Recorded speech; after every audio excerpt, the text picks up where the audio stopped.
So it's a new day. I've read more and listened more and gained more information about the trade deal.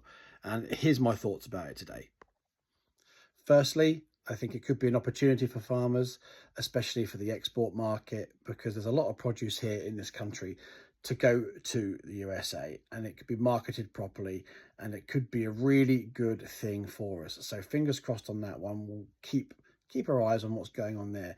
But the biggest issue with that side of things is it's not necessarily an even playing field for farmers.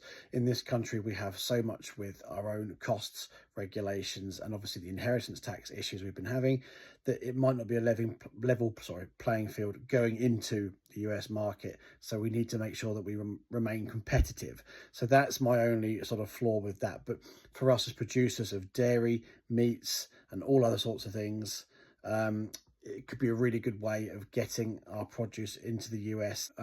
That's the kind of thing I think that could be really positive for the UK. But secondly to that, we do need to be slightly cautious to make sure that the promises have been upheld with the beef, etc., that's coming in is the same standard and not substandard to what we produce in this country, because that's something we can't really accept, and that's not fair on consumers.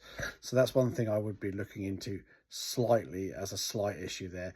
But apart from that, I think that if it's done properly and if it's regulated properly and everyone's on board, I think that it could be something that a lot of farmers could gain from, but it needs to be treaded lightly over the next coming days. So I think it's something I'm going to keep an eye on. I'll keep posting about and keep trying to learn about.